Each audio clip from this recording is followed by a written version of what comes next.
In ancient Rome, dental hygiene was surprisingly advanced for its time, but also shockingly unappealing by today's standards. Wealthy Romans were obsessed with white teeth and sweet breath, but their methods were anything but elegant. One of the more disturbing practices involved brushing their teeth with a mixture of powdered mouse brains and, believe it or not, urine. Why urine? Because it contains ammonia, a powerful bleaching agent. The Romans didn't know the chemistry, but they noticed its whitening effect. In fact, imported Portuguese urine was considered the most effective, and it was so highly valued that it was actually taxed under Emperor Nero. As strange as it sounds, this wasn't seen as gross. In their culture, using strong-smelling substances to purify or cleanse was quite normal. And mice, small, disposable animals, easily sacrificed in the name of beauty. Combine these ingredients into a gritty paste, and you had the Roman version of toothpaste. It might not sound luxurious now, but in a society that valued appearance as a sign of status and discipline, even this strange concoction made sense. In a world without minty freshness, Romans chose whatever tools they had to impress with a dazzling, albeit oddly scented, smile. In the bustling heart of ancient Roman cities, public toilets weren't just places to relieve oneself, they were social arenas. Rows of stone benches with keyhole-shaped openings were lined up side by side, without any partitions. Privacy, that concept didn't quite exist in Roman sanitation culture. Men and women often used separate facilities, but within those spaces, conversation flowed as freely as the water in the drains beneath them. Beneath each seat, a flowing water channel carried waste away. In front of the benches, another stream flowed where users would clean a tersorium, a sponge attached to a stick. This communal cleaning tool was soaked in vinegar or salt water and passed around among users. Hygienic by Roman standards, horrifying by modern ones. Despite the modern cringe factor, these toilets served a critical function. They were considered signs of Roman civilization's advancement, running water, drainage, and public cleanliness. But more than that, they were gathering spots. Neighbors gossiped, businessmen discussed deals, and politics were debated, all while doing their business. In a way, it was the Roman version of a coffee shop, just with a very different kind of seat. To truly understand Roman daily life, you have to look beyond emperors and battles, into the quiet corners of the home. There, in almost every Roman household, stood a small shrine called a lararium. Inside it lived the lares, protective spirits of the household. Romans believed these spirits watched over the family, the home, and even the ancestors. They weren't gods in the traditional sense, but sacred figures tied to the safety and fortune of everyday life. Each morning, the head of the family would offer a small gift, perhaps a bit of bread, wine, or incense. On special occasions, like weddings, harvests, or birthdays, the family gathered at the shrine to honor the lares with prayers and miniature sacrifices. Their images, often small statues or painted figures, were treated with deep respect. This practice reveals a tender side of Roman spirituality. While they honored mighty deities like Jupiter or Mars in grand temples, their most frequent prayers were whispered at home, asking the lares for health, protection, and harmony. These spirits were the silent guardians of the family's soul, reminding Romans that divinity wasn't just found in the heavens, but in the heart of the home. Beauty was serious business in ancient Rome, especially for the elite. Hairstyles weren't just fashion statements, they were social markers, signaling status, wealth, and even political leanings. But maintaining those elaborate updos and golden curls wasn't easy. To achieve trendy hair colors, Roman women turned to mixtures that would horrify modern salon-goers. One common dye recipe combined goat fat with the ashes of burned beechwood. When applied, the thick, greasy paste altered the hair's tone over time, often resulting in shades of reddish-brown or even a brassy blonde. Blonde hair, especially, was highly prized, associated with exotic beauty and youthful appeal. Since natural blondes were rare in Italy, wigs made from Germanic slaves' hair were popular among the wealthy. Those who couldn't afford wigs used dyes no matter how smelly or uncomfortable. Some even bleached their hair in the sun using vinegar and herbs. This pursuit of beauty came with a cost. The harsh chemicals damaged the hair and scalp. But in Rome's competitive social world, appearances mattered, even if it meant enduring goat fat and soot. After all, when your looks helped secure power and attention, no beauty routine was too extreme. Picture a lavish Roman banquet. Bronze platters gleam, the scent of roast boar and honey-glazed figs fills the air. Musicians play softly in the background, and yet not a single fork is on the table. That's because Romans didn't use them. Instead, they ate with their fingers, a practice considered perfectly refined at the time. Each dish was cut or pre-prepared into bite-sized portions by servants, making it easy to pick up. Spoons and knives were used occasionally, but fingers did most of the work. To manage the mess, diners wiped their hands on cloth napkins or more commonly, the edge of the communal tablecloth which ran the length of the table. That same cloth might be reused at the next meal, stains and all. In elite homes, guests reclined on couches, leaning on one elbow and eating with the other hand. This laid-back posture wasn't just for comfort, it was a display of elegance. Only the poor sat at tables. For Romans, mealtime was more about social bonding than clean hands. Good conversation, abundant wine, and indulgence mattered more than manners by today's standards. So yes, they ate with their hands, and no, they didn't mind a little sauce under their nails. Forget plush mattresses and memory foam. Typical Roman bed was a wooden frame laced with ropes, topped with a sack stuffed full of straw, feathers, or wool. If you were lucky, it was layered with blankets and pillows, but comfort was relative. The ropes often sagged, needing to be tightened regularly, which gave rise to the phrase sleep tight. The wealthier you were, the more stuffing you could afford, and maybe even imported linens. In most homes, bedrooms were small, dark, and minimally decorated. Beds weren't just for sleeping either. They were used for lounging, reading, and even dining. The Romans loved reclining, especially during feasts, where guests would lie sideways and reach for food from shared platters.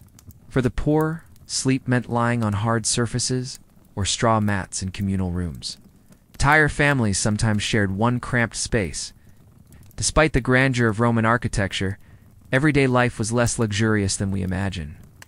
A Roman patrician might command armies by day and return home to a bed that squeaked and scratched. Yet for them, the bed wasn't the centerpiece of relaxation. It was just another utility in a world that prized order, function, and discipline. In ancient Rome, beauty often came at a deadly cost to achieve the pale porcelain complexion that symbolized wealth and high status. Roman women and sometimes men applied makeup made with white lead. Known as cerussa, this substance was mixed with vinegar to create a paste that could be smeared across the face. The goal, a ghostly white glow that set aristocrats apart from laborers tanned by the sun. Fortunately, lead is highly toxic. Over time, repeated application caused hair loss, skin corrosion, and serious internal poisoning. Ironically, the very thing that was meant to enhance their appearance ended up damaging it. But beauty trends are stubborn, and Romans continued using it, ignoring the growing toll on their health. To enhance the effect, women also used red ochre for blush and soot or antimony for eyeliner. The desire to look youthful, delicate, and divine was so strong that it overruled safety. These rituals weren't just vanity, they were a form of identity, social rank, and power. In chasing beauty, Romans unknowingly waged a slow war against their own bodies. And yet, to them, the illusion of health and nobility was worth almost any price. In the glamorous circles of Roman high society, hair was more than just a style, it was a statement. Elaborate hairstyles signified not just beauty, but status, culture, and even political allegiance. To keep up with ever-changing trends, wealthy Roman women turned to wigs made from real human hair. And not just any hair-blonde hair from Germanic slaves was especially prized for its exotic color and texture. These wigs were considered luxury items, collected from prisoners of war and enslaved women brought back from Roman campaigns in northern Europe. They were often styled into towering curls, intricate braids, or piled into sculptural buns, then secured with pins, combs, and nets. For the Roman elite, wearing such a wig wasn't seen as strange, it was a mark of sophistication and wealth. It allowed women to effortlessly switch styles, show off new fashions, and stand out in public events or religious ceremonies. Ironically, the hair of conquered enemies became the crown of the Roman elite. Beauty was built on domination, and style on subjugation. In each golden lock, a silent power dynamic was woven, reminding everyone who had been ruled. Though we often imagine gladiators as doomed slaves fighting to the death, the reality was more complex. Some were slaves, yes, but many were volunteers seeking fame, fortune, or redemption. In the Roman Empire, gladiators could become household names. Fans cheered them like sports stars, kids traded figurines of them, and noble women sometimes sent them love letters or locks of hair. These men trained in special schools called ludi, where they ate high-carb, low-fat diets designed to bulk them up.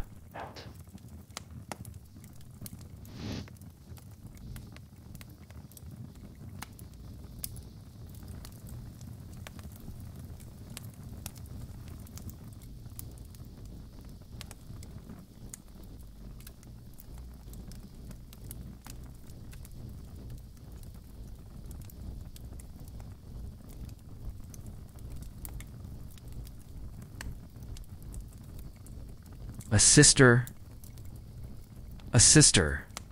drinking a tonic made from the ashes of charred plants or animal bones. This ash drink, rich in calcium and minerals, was believed to strengthen their bodies and help heal broken bones. It tasted awful, but strength was everything in the arena.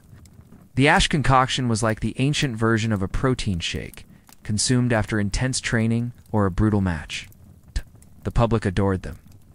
Posters announced their fights. Betting was rampant. Some gladiators earned their freedom and others lost their lives, but for a short time they basked in glory. In a society obsessed with spectacle, a blood-soaked arena could make you a legend. One of the biggest myths about ancient Rome is the infamous vomitorium.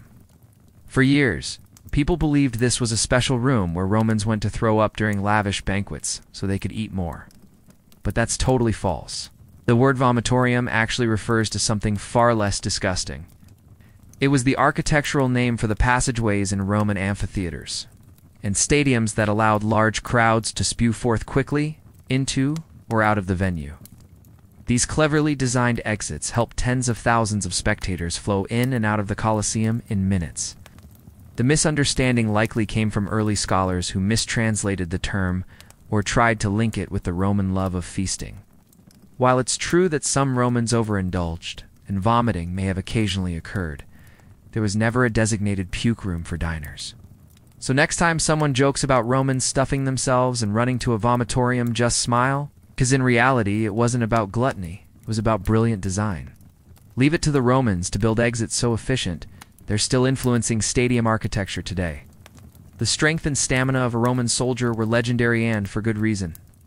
A typical day for a legionary could involve marching up to 20 miles, fully geared in armor, weapons, supplies, and rations. That's roughly the weight of a modern military backpack, but without the benefit of breathable fabrics or ergonomic straps. Their iron armor clanked with every step, their hobnailed sandals pounded the dirt roads, and their massive rectangular shields had to be carried with care. But this wasn't just punishment, it was training. Rome's power depended on the mobility of its legions. These marches allowed armies to travel swiftly across the empire, build camps from scratch, and be battle-ready in hours. And they weren't just walking. Soldiers sang, drilled formations, and even built roads as they marched. Rest stops were brief and meals were plain. Dried meat, hard bread, and wine diluted with water. At night, they built fortified camps complete with moats, walls, and watchtowers. This brutal routine forged discipline like steel. Roman armies were feared not just for their weapons, but for their relentless endurance.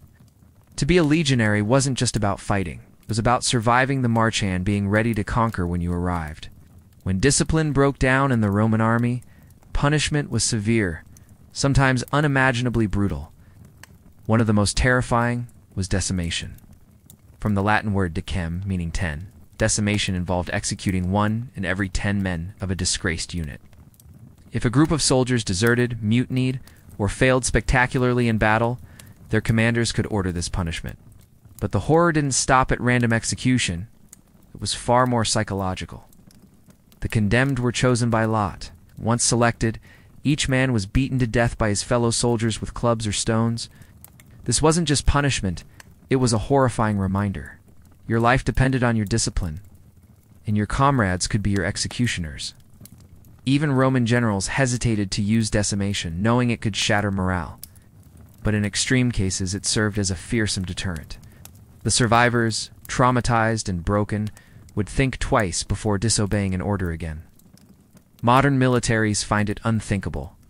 But in the iron logic of Roman warfare, unity was everything. And when fear failed, Rome made sure terror succeeded.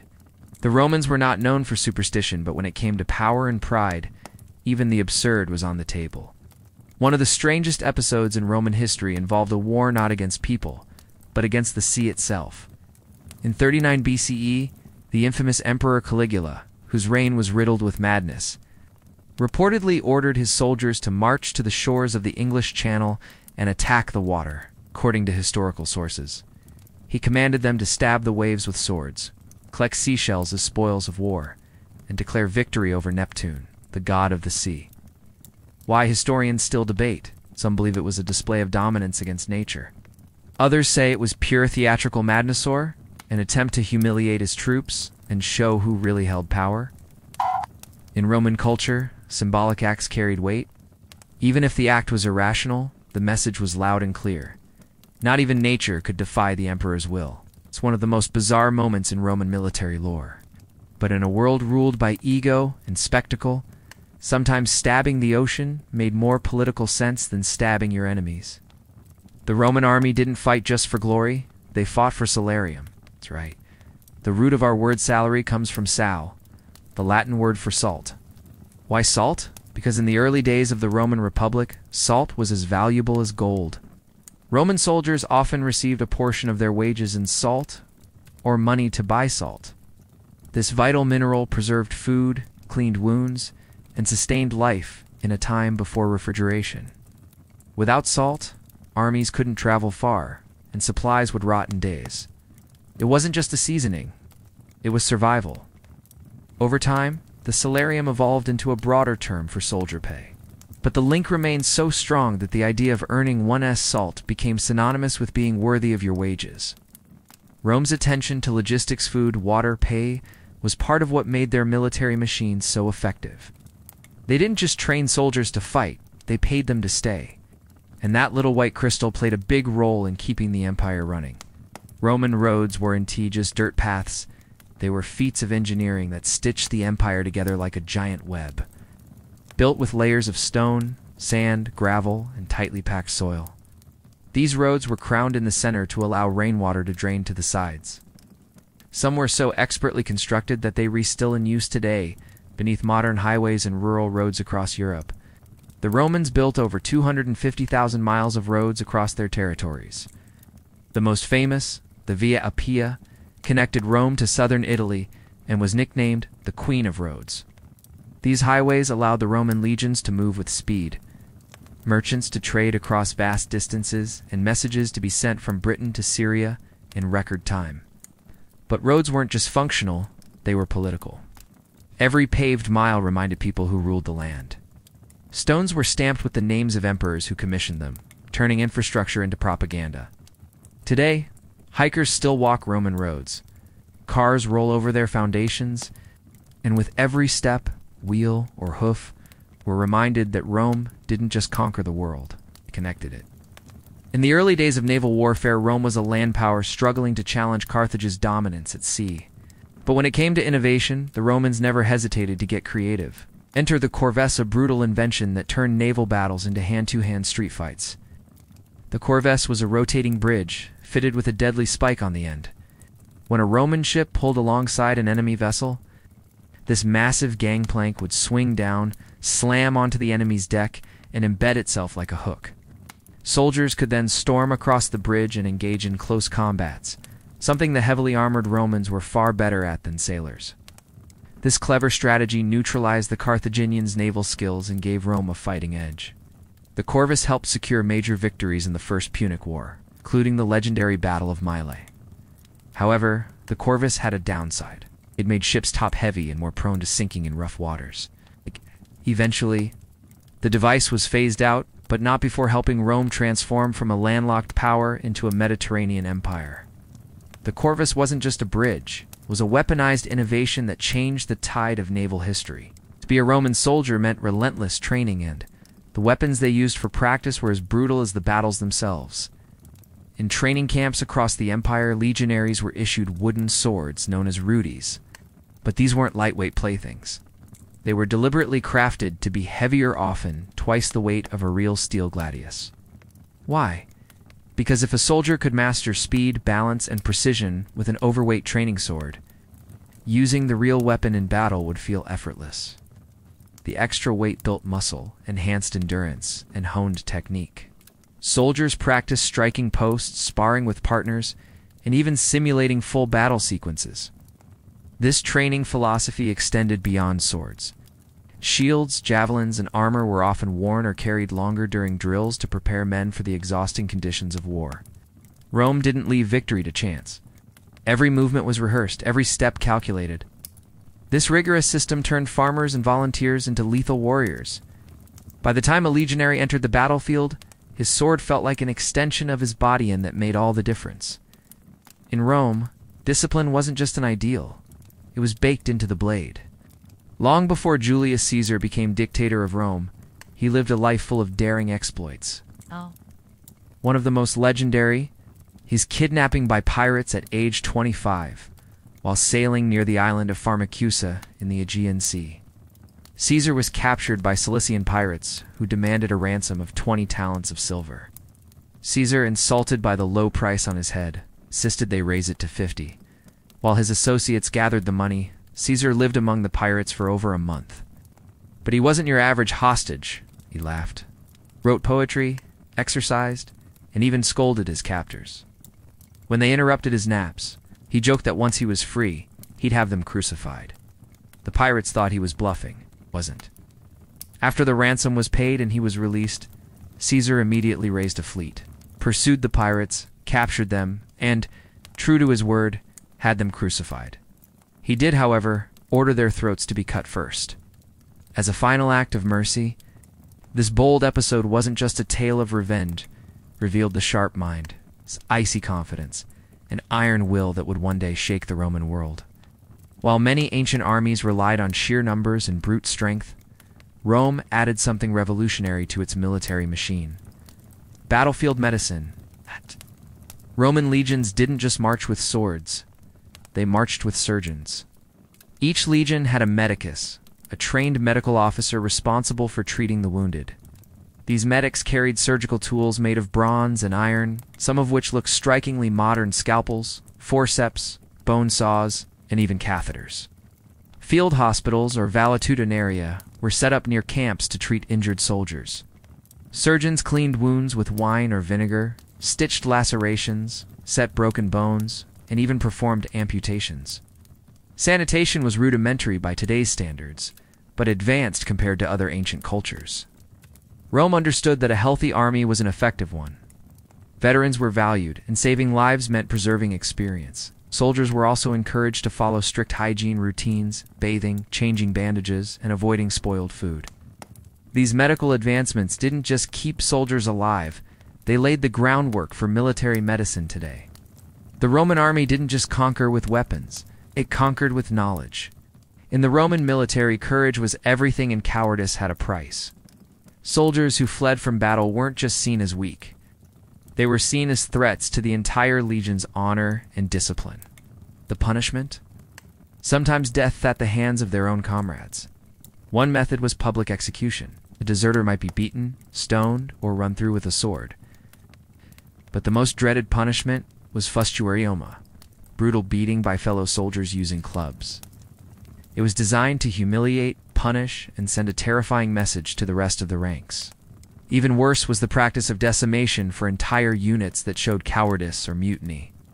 Rome demanded loyalty, and the consequences of failure weren't just personal, they could ripple through the entire army.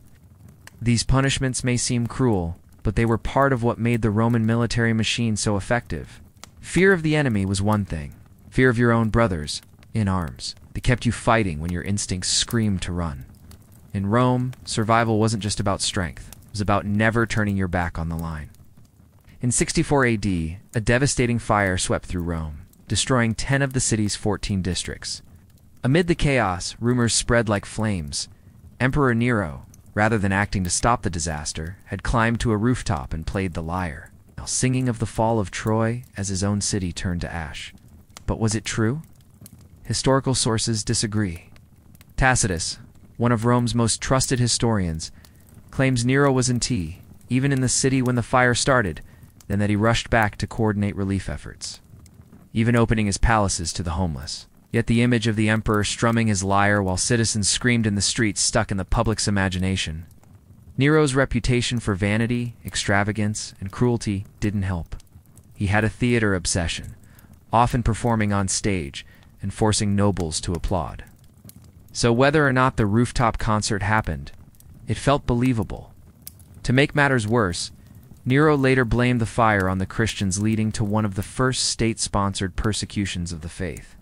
Whether guilty or not, Nero's name became forever linked to arrogance in the face of tragedy. The phrase "fiddling while Rome burns" still echoes that chilling legend. Of all Rome's emperors, few were as infamous or bizarre as Caligula. Ascending to power at just 24, he began his reign with promise, but quickly descended into madness, extravagance, and cruelty. Perhaps the most famous story of his rule is his love for a horse named Incitatus. Caligula didn't just treat Incitatus like a prized animal, he pampered him like royalty. The horse had a marble stall, an ivory manger, a purple blanket, and even a house with servants. But that wasn't enough. According to sources like Suetonius, Caligula planned to make Incitatus a senator. Some say he even named him a priest. While historians debate whether he followed through or was just mocking the Senate, the message was clear. Caligula held utter contempt for Rome's political class. By elevating a horse to power, he may have been saying a horse could do their jobs better, or simply showing that no one could stop him. This story, whether satire or fact, paints a vivid portrait of unchecked power and twisted ego. When one man controlled an empire, not even the absurd was off the table. If you think modern rulers have scandalous love lives, meet Elagabalus. Rising to power as a teenager in 218 AD, he reigned for only 4 years, but left behind tales so shocking they still stun historians today. Among them, he married 5 times, including once to a man named Zodicus, a handsome athlete from Smyrna. This wasn't just rumored romance. Elagabalus publicly presented Zodicus as his spouse, reportedly calling himself the wife and enjoying being addressed as the queen. Ancient sources claim he even offered gold to doctors who could surgically give him female genitalia, making some modern scholars consider him one of history's earliest recorded transgender figures. His reign was also marked by extreme religious upheaval. A priest of the Eastern sun god Elagobal, he replaced Jupiter at the head of the Roman pantheon and forced Romans to worship his deity. This, along with his scandalous personal life, enraged Rome's conservative elite. In the end, Elagabalus was assassinated by his own guards at age 18. His body was thrown into the Tiber River, and his memory was condemned. But his life remains one of the boldest, most controversial chapters in Roman imperial history. On the Ides of March 15th, 44 BC, the most famous betrayal in Roman history took place. Julius Caesar, fresh off a civil war and crowned dictator for life, entered the Senate expecting routine political business. Instead, he was surrounded by a group of senators who stabbed him 23 times. Among the assassins were men he considered allies, Brutus, Cassius, and others who had once fought beside him. Some reports say Caesar initially tried to fight back, but stopped when he recognized Brutus, allegedly uttering the famous line, "Et tu, Brute?"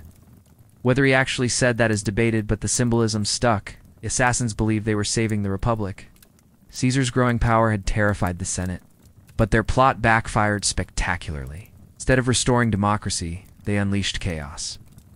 Rome fell into more civil war, and within a few years, Caesar's grandnephew, Octavian, later, Augustus, took power as emperor, ending the Republic forever. Caesar's death didn't stop tyranny.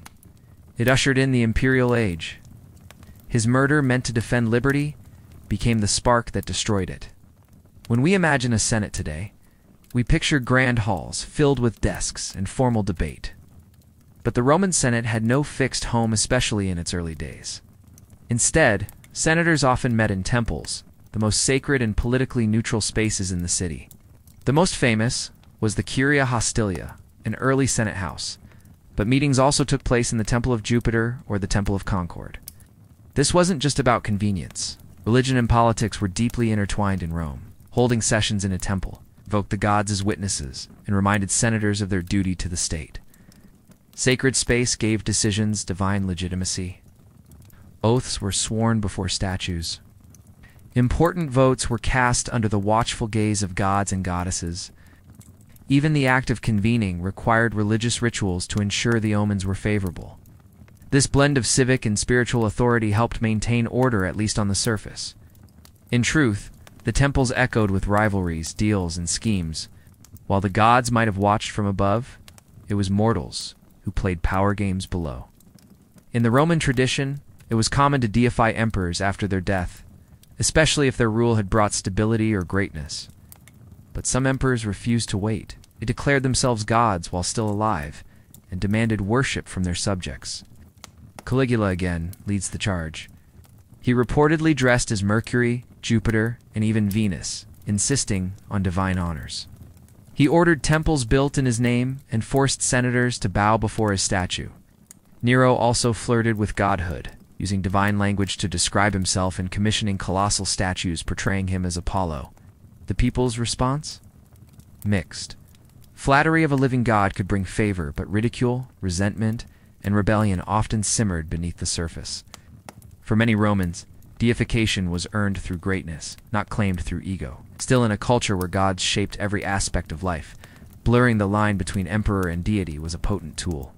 Worship wasn't just spiritual, it was political obedience. And in Rome, questioning a god on earth could be a deadly mistake. While the Roman Empire claimed to follow laws and traditions, the truth was much bloodier. Power often passed not through ballots or bloodlines, but blades. The title of emperor was supposed to be awarded by the Senate or inherited. Many emperors rose to power through murder. Between the 1st and 3rd centuries AD, dozens of emperors were assassinated, often by their own guards, allies, or family members. If a general was popular with the army, he might be declared emperor by his legions and march on Rome to take the throne by force. Sometimes the Praetorian Guard, the emperor's personal bodyguards, auctioned off the empire to the highest bidder. As in the infamous case of Didius Julianus in 193 AD, this instability turned the empire into a deadly game of survival. Emperors lived in constant fear, trusting few, purging rivals, and watching their backs. Some lasted decades. Others barely made it through dinner. In Rome, ambition was a ladder, but it was slippery with blood. Officially, Roman women had no political power. They couldn't vote, hold office, or speak in the Senate. But behind palace walls, powerful women shaped the fate of the empire from the shadows. Livia Drusilla, wife of Augustus, was one such force. Known for her intelligence and subtle manipulation, she influenced her husband's policies and positioned her son Tiberius to succeed him. Later, Agrippina the Younger, mother of Nero, wielded immense power during his early reign.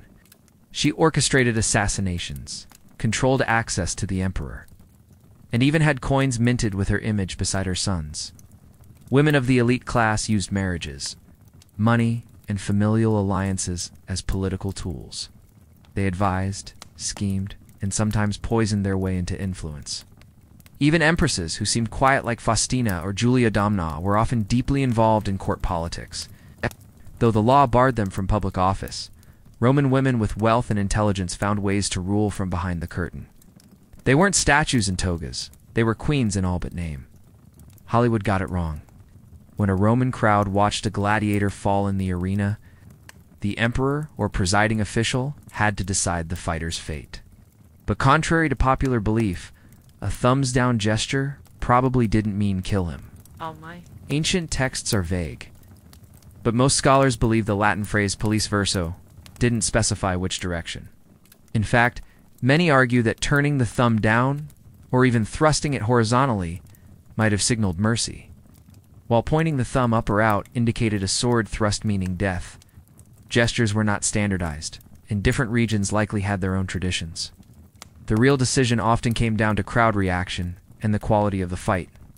If the fallen gladiator fought bravely, the crowd might chant misses, a plea to spare him. If he performed poorly, they might call for death. So next time you see that iconic thumbs down in a movie, remember, the real Romans might have used that gesture to save a life, not end it. In the strict social hierarchy of ancient Rome, what you wore announced who you were. For senators, the symbol of their elite status was the toga praetexta, white toga edged with a broad purple stripe. Owls. The color wasn't chosen by accident. Purple dye, made from thousands of crushed sea snails, was incredibly expensive and reserved for the highest ranks. Wearing it wasn't just about fashion, it was a public declaration of authority. The wider the stripe, the greater the status. Generals, magistrates, and priests also had their own variations, each with specific colors and styles. Clothing laws called sumptuary laws regulated who could wear what. Only the emperor could wear a toga entirely dyed purple, a garment so rich it practically glowed. Even children of senators wore mini togas with stripes until they came of age. Slaves or commoners caught wearing forbidden colors could be fined or punished. In a society where everything was ranked gods, laws, family's even your robe was a scoreboard. Rome was a world of appearances, and every hem, fold, and stripe told a story of power. To impress guests at an elite Roman banquet, the host didn't just serve meat and wine, they served delicacies that shocked and dazzled. One such exotic treat, roasted dormice. These small, chubby rodents were considered a delicacy among the upper class, not pests. Romans didn't just throw them on a spit. The dormice were fattened up in special clay pots called gloraria, where they lived in darkness and overfed conditions like foie-grass ducks of the rodent world. Once plump enough, they were stuffed with minced meat or herbs, roasted, and glazed with honey and poppy seeds for a sweet, savory finish. This wasn't everyday peasant food. Dormice dishes were expensive and symbolic and edible flex. Serving them showed that you were wealthy enough to indulge in culinary novelty and bold enough to challenge your guests' palates. The taste? It's probably something like oily chicken with a nutty finish. But in Rome, taste was only part of the game. Banquets were about spectacle, and nothing got people talking like a honey-glazed mouse on a silver platter. The Roman elite had extravagant tastes, and when it came to banquets, rarity was the height of refinement. Flamingo tongues were one such luxury. Yes, you read that? Right, Romans believed the tongue of a flamingo had a tender texture and subtle flavor, perfect for impressing guests. Served roasted or boiled and sometimes drenched in spices or fermented fish sauce, flamingo tongues were considered status food. Even more outrageous, peacock brains. This was another sought-after delicacy, prized for its softness and scarcity. Some hosts served entire dishes made of just bird brains collected from dozens of exotic peacocks. These weren't everyday meals. They were edible theater. Hosts competed to serve the most exotic, expensive, or absurd foods as a way of demonstrating wealth and cultural sophistication. And if you think this sounds wasteful or grotesque, remember, in ancient Rome, food was a performance. The stranger, the rarer, the better. Dining wasn't just nourishment, it was a ritual of excess and prestige. And if you had to eat a bird's brain to prove your worth, so be it. Ancient Roman banquets were legendary for their excess. Picture this. Long tables covered in dishes, endless wine flowing, entertainment on every side, and guests eating until they literally couldn't eat anymore. But instead of stopping, some wealthy Romans took a shocking route. They vomited mid-meal just to make room for more. This wasn't universal, but among the elite, especially during decadent periods like the early empire. The practice of inducing vomiting was a well-known, though socially controversial habit. Some would even visit the vomitoria or keep feathers on hand to trigger gag reflexes. It sounds appalling today, but to some Romans, this was about demonstrating wealth and indulgence. They could afford to eat until it hurt. They could afford to waste food. Moderation wasn't the goal, extravagance was. Moralists like Seneca condemned this behavior, calling it disgusting and weak. But for others, it was part of the spectacle of Roman luxury, a warped reflection of status and self-control lost in a feast of excess. In Rome, even the act of overindulgence became a form of entertainment. Wine was a daily staple in ancient Rome, but not in the way we think of it.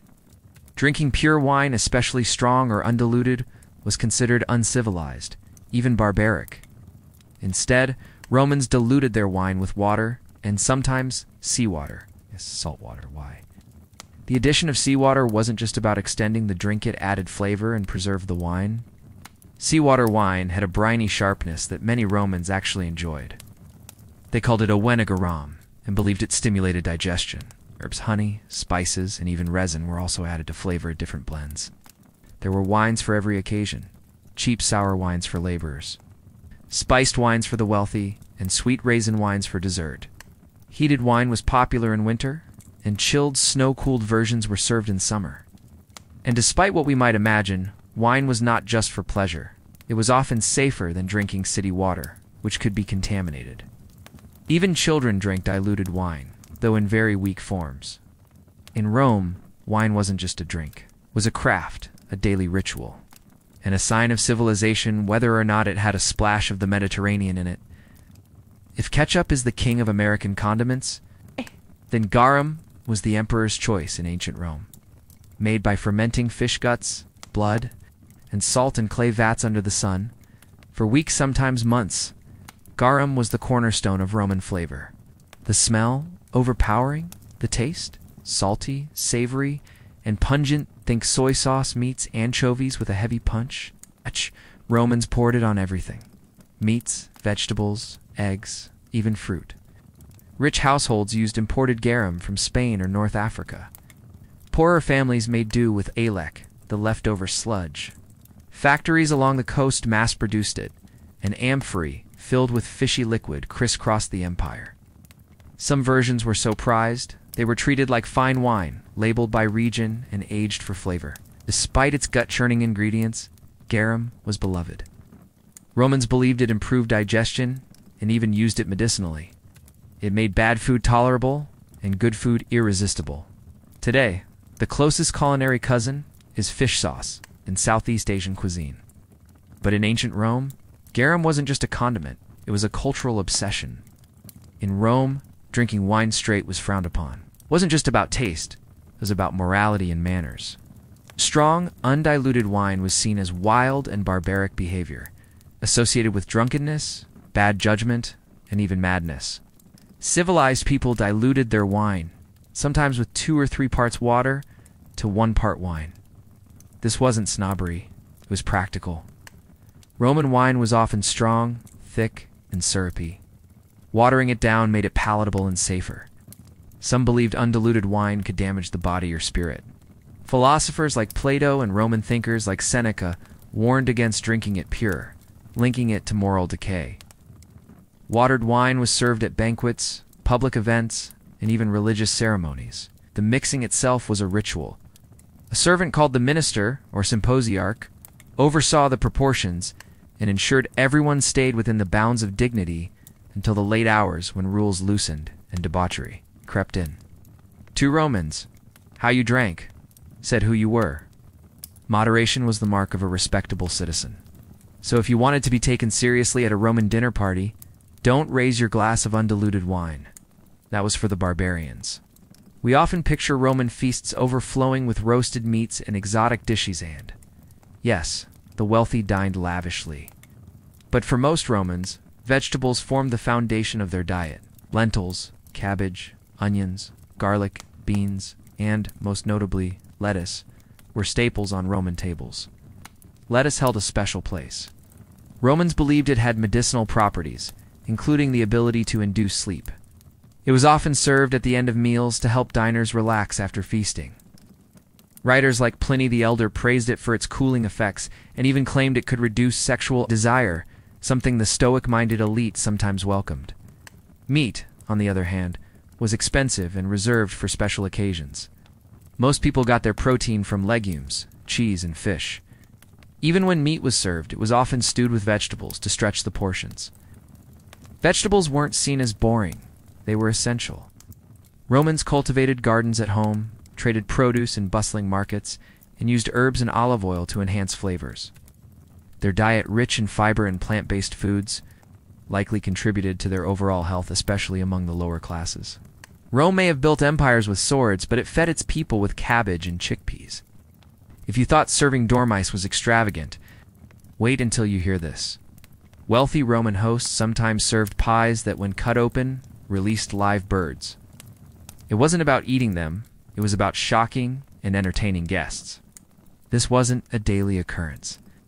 It was reserved for elite banquets designed to impress or outshine a rival host. The pie would be carefully constructed with a hollow shell, and the birds, usually small finches or sparrows, would be placed inside just before serving. When the dish was sliced open, the birds would flutter into the room, chirping and flapping to the delight of the audience. This blend of culinary skill and theater turned food into performance art. It was the ancient version of saying, "Look how rich I am.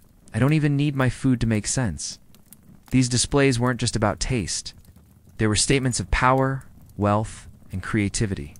And while modern ethics would cringe at such waste for Romans, the more elaborate and jaw-dropping your feast, the more immortal your reputation became. In the dangerous game of Roman politics, a meal could be fatal. Assassination by poison was a constant threat, especially for emperors, generals, and wealthy elites. To protect themselves, they relied on pregustators, slaves, or servants, who tasted every dish before it was served. These food tasters lived in constant fear. If the food was poisoned, they'd be the first to die. Some historians believe even trusted advisors or family members were sometimes asked to taste a bite just in case. It wasn't uncommon for emperors to change tasters regularly, fearing bribery or betrayal. Tasting wasn't limited to food. Wine, water, and even cosmetics or perfumes could be tested. Antidotes were kept close, especially the famous theriac, a complex potion with dozens of ingredients meant to counteract any known poison. The paranoia was justified. Poison was cheap, discreet, and difficult to trace. And in a society where ambition often outweighed loyalty, even dinner became a deadly gamble. For the powerful, every bite could be their last. For the slave beside them, tasting dinner meant stepping into the line of fire day after day. Roman banquets weren't just about food, they were marathons of indulgence, designed to impress, seduce, and entertain. Ow. In the homes of the rich, feasts could stretch from sunset to sunrise. Some lasted for days, broken only by brief naps and changes of wardrobe. Guests reclined on couches arranged in a U-shape around a central table. Between courses, performers entertained. Dancers, musicians, poets, acrobats, even trained animals. Slaves served dish after dish, sweet, sour, spicy, exotic. Between bites, guests drank wine, debated philosophy, recited poetry, or gossiped about politics. But it wasn't just about gluttony. Banquets were political tools. A successful host could win allies, influence votes, or show off wealth. Invitations were coveted. Exclusions were a public insult. Banquets had rules too. Etiquette mattered. Had to recline with elegance, speak with wit, and know when to flatter or jest. It was theater and every guest played a role. In a world without cinema, concerts, or Instagram, the Roman banquet was the ultimate stage. And everyone, from emperor to senator, wanted the spotlight. The secret to Rome's architectural immortality was indeed just marble or grandeur. It was their astonishing concrete. Structures like aqueducts, temples, and harbors have stood for over 2 millennia. Many of them facing constant exposure to seawater and erosion. Modern engineers were puzzled. Why hasn't this concrete crumbled? The answer lies in the mixture. Roman concrete was made using volcanic ash, lime, and seawater, a combination that triggers a rare chemical reaction. Over time, this reaction actually strengthens the concrete, allowing it to heal microcracks and resist decay. In contrast, modern cement often weakens when exposed to salt water over long periods. The Romans didn't have labs, but they had keen observation. They noticed volcanic ash hardened well underwater, especially in areas like Pozzuoli near Naples. So they used it for their marine structures, like the harbors at Ostia and Cosa. Scientists today are studying this ancient formula to create more sustainable, self-healing materials. So, in an ironic twist, the future of green construction may lie in the volcanic dust of the Roman past. Rome's empire fell, but its walls still whisper the secrets of unbreakable stone. The Colosseum wasn't just a giant stone arena. It was a marvel of ancient engineering. Built in under a decade, it could seat over 50,000 spectators who gathered to watch gladiator battles, animal hunts, and staged naval battles. But what really made the Colosseum exceptional is a velarium, a vast retractable awning that shaded the audience from the sun. Made from hundreds of canvas panels supported by rigging and masts, the velarium was operated by Roman sailors, who knew how to manage complex ropes and sails. With careful coordination, they could deploy the shade across the top of the Colosseum, reducing heat and creating a more comfortable experience for the elite attendees below. Beneath the arena, a complex system of tunnels and elevators moved animals, props, and gladiators into place, turning the stage into a dynamic performance space. This wasn't just a stadium, it was a symbol of Rome's dominance, discipline, and decadence. Every element, from the crowd control to the awnings, screamed one message. Rome could entertain on a scale the world had never seen before. Today the Colosseum stands partially ruined, but it still inspires awe and envy from modern architects. Long before central heating, the Romans had already mastered the art of toasty toes. Their invention? The hypocaust system, a method of heating floors and walls, using hot air circulated beneath raised platforms. In public bathhouses and wealthy villas, furnaces were built beneath the floors. These furnaces heated air that flowed through a maze of brick columns and channels beneath the floor and inside hollow walls. The result? Comfortably warm interior, even on chilly winter mornings. This system was most famously used in the Thermae Grand public baths, where Romans gathered not just to bathe, but to socialize, exercise, and conduct business.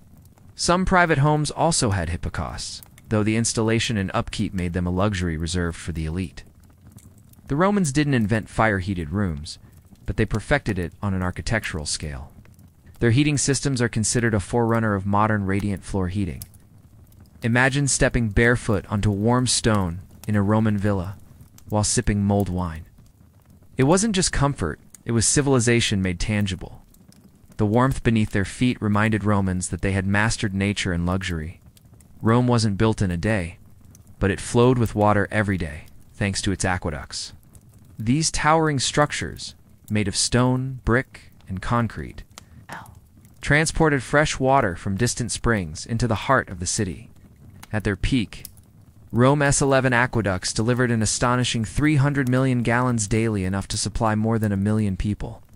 Some aqueducts stretched over 50 miles, combining underground channels, tunnels, and above-ground bridges. Water flowed solely by gravity, with a gentle slope engineered to maintain pressure and flow over vast distances. This wasn't just about drinking water. Rome's aqueducts supplied bathhouses, fountains, gardens, public toilets, and even private homes of the wealthy. The sheer scale of this infrastructure reflected the Roman belief in hygiene, urban beauty, and engineering supremacy. Maintenance was constant. Special crews patrolled the lines, clearing blockages and repairing leaks. Controlling water meant controlling health, cleanliness, and power. Rome turned nature into a public service, and the aqueducts, still standing in parts of Europe today, are a reminder of how one empire watered its greatness. Think the modern postal system is a modern marvel? The Romans beat us to it. Called the cursus publicus, their state-run courier service delivered messages, official documents, and even military orders across the vast empire. Relay stations every few miles provided fresh horses and food for couriers, ensuring messages could move at lightning speed for the era. But Rome didn't stop at private letters. They also had acta diurna, the world's earliest form of a daily newspaper, literally meaning daily acts. These were carved or inscribed onto stone or metal tablets and posted in public forums. The content? Court decisions, political appointments, military victories, births, deaths, and even celebrity gossip. This open display of information allowed citizens to stay updated, at least those who could read. Over time, versions of these records were copied and distributed to outlying provinces, ensuring even distant governors were in the loop. In a time without printing presses or smartphones, Rome managed a functioning news and mail system over an empire stretching from Britain to Syria. It was slow, sure, but incredibly efficient for its age. Rome didn't just conquer, it communicated. Walk into a modern surgical theater, and you'll see shiny stainless steel instruments, scalpels, forceps, clamps. Now walk through time into a Roman military field tent-hand. You'll find tools that look eerily familiar. That's because ancient Roman doctors invented or refined many of the same instruments we still use. Surgeons in the Roman army were highly trained. They performed amputations, removed arrowheads, treated fractures, and cleaned wounds, all with bronze and iron tools. They used bone saws, speculums, retractors, and even catheters. Their scalpels had replaceable blades and came in different shapes for precise cuts. They believed in cleanliness, sterilizing instruments with boiling water or wine. And while anesthesia wasn't available, patients were sometimes sedated with opium or herbal mixtures. Much of this knowledge came from the writings of Roman medical authorities like Galen and Celsus, whose texts were used for centuries.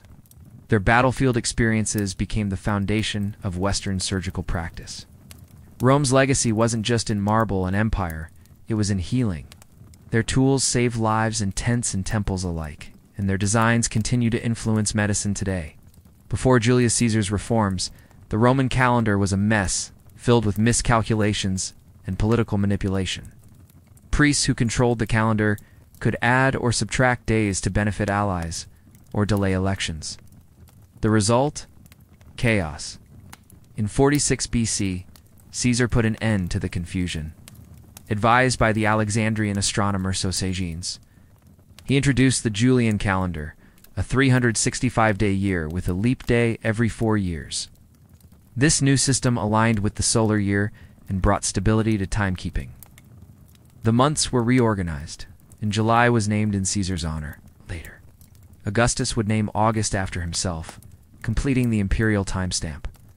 The Julian calendar reigned for over 1,600 years, before being fine-tuned into the Gregorian calendar we use today. But the structure 365 days, leap years, month lengths, is still Caesar's gift to time. Thanks to this bold reform, farmers could plant with confidence.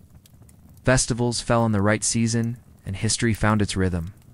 Julius Caesar may have fallen to daggers, but his calendar still governs our lives. He's sundial. These instruments Measured the shadow cast by a rod onto a marked surface, dividing daylight into hours. Large sundials adorned public spaces, while smaller ones were carried like pocket watches.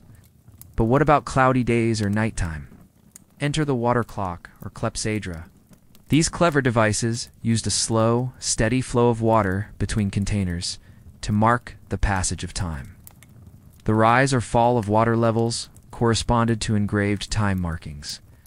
Some water clocks were sophisticated, featuring gears, alarms, and intricate decorations.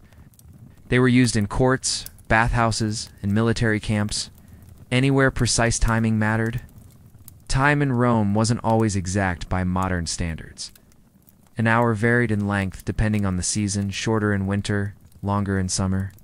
But the concept of measuring time, scheduling events, and organizing society by the clock was already deeply embedded. The sundial's shadow and the drip of the clepsydra were early rhythms of order in an empire built on discipline. Roman roads weren't just built for marching legions, they were built to last. Constructed with multiple layers of stone, gravel, and sand, and often topped with flat paving stones. These roads followed strict engineering principles. They were crowned in the center for water runoff and lined with drainage ditches. The result? Roads so durable that many are still in use today, either as foundations for modern highways or preserved in cities like Rome, Pompeii, and parts of Britain and France. The Via Appia, known as the Queen of Roads, connected Rome to southern Italy and still hosts foot traffic more than 2,000 years after its completion. Roman engineers surveyed terrain, built bridges and tunnels, and carved paths through mountains. Milestones marked distances, and maps detailed entire road networks for merchants, travelers, and soldiers. The roads didn't just move armies, they moved culture, commerce, and language. They were the veins of empire, pumping Roman life into every corner of its domain. Today, we drive on their bones. Though Latin may be a dead language, it's very much alive in your mouth if you speak Spanish, French, Italian, Portuguese, or Romanian. These Romance languages all evolved from vulgar Latin, the everyday speech of soldiers, merchants, and settlers. As the Roman Empire expanded, Latin mixed with local dialects, forming regional variations. Over centuries, as the empire collapsed and new kingdoms rose, these dialects diverged and developed into separate languages. But their roots remain unmistakable. Even English, a Germanic language, has absorbed thousands of Latin words, especially through French influence. Terms like animal, justice, manual, and culture trace back to Rome. Latin was the language of law, science, religion, and scholarship for over a millennium after the empire's fall. It shaped church doctrine, medical texts, and legal systems that still echo today. To speak a Romance language is to echo the empire. The words may have shifted. The accents changed, but hidden in every sentence is the voice of ancient Rome, whispering across time.